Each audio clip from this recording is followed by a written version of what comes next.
Hello guys, তোমরা কেমন আছো? তোমরা নিশ্চয়ই ভালো আছো, আমিও খুব ভালো আছি। তো এই ঠান্ডা ঠান্ডা ওয়েদারে আজকে আমি ফ্রাইড রাইস আর চিলি চিকেন করছি। তো তোমরা দেখো, চালগুলো আগে ভিজিয়ে রেখেছি, তারপরে এই সবজিগুলো কেটে নিয়েছি। এখানে বিনস, গাজর, ক্যাপসিকাম কুচি আছে, আর মটরশুঁটি, কাজু, কিশমিশ, তেজপাতা আর এলাচ।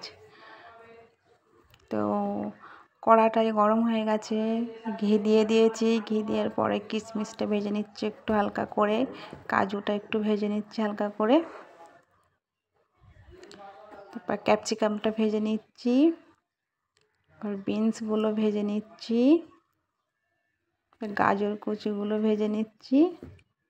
আমার ভাজা কমপ্লিট। তো এবার ভাতটা হয়ে গেছে, ভাতটা মিক্স করে নেব এই ভাজিগুলো দিয়ে। তো কড়াইয়ে ঘি দিয়েছি, দিয়ে ভাত দিয়ে দিয়েছি। ভাত দেওয়ার ফলে গাজর কুচি, ক্যাপসিকাম কুচি, তো মটর, কাজু, কিশমিশ, একটু গোলমরিচের গুঁড়ো দিয়ে পরে ভাতটা নামিয়ে নিয়েছি। রেডি হয়ে গেছে। এবার চিলি চিকেনের জন্য মাংস নিয়েছি। তো চিকেনের উপরে আদা পেস্ট, লেবুর রস, লঙ্কা, সয়া সস, তো একটা ডিম ভেঙে ম্যারিনেট করে নিচ্ছি। একটু কর্নফ্লাওয়ার দিয়েছি, তারপরে সস রেডি করে নিচ্ছি। এখানে আছে tomato sauce, green sauce, soya sauce. Ready করার ফলে চিকেনগুলো ম্যারিনেট করে আধা ঘন্টা রেখেছিলাম, এটা ভেজে নিচ্ছি। তো আমার চিকেনগুলো ভাজা কমপ্লিট। চিকেনের জন্য হালকা করে একটু পেঁয়াজ কুচি ভেজে নিচ্ছি, তারপর একটু ক্যাপসিকাম ভেজে নিচ্ছি।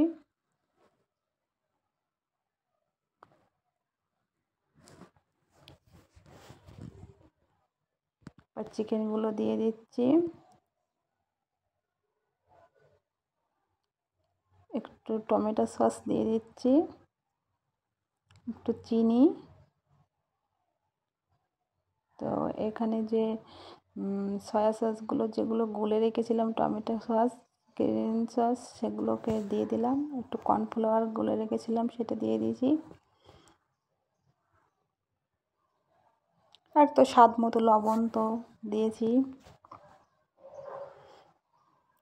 তো এগুলো একটু ঢাকা দিয়ে রেখে দেবো। তো 10 মিনিট পর দেখলাম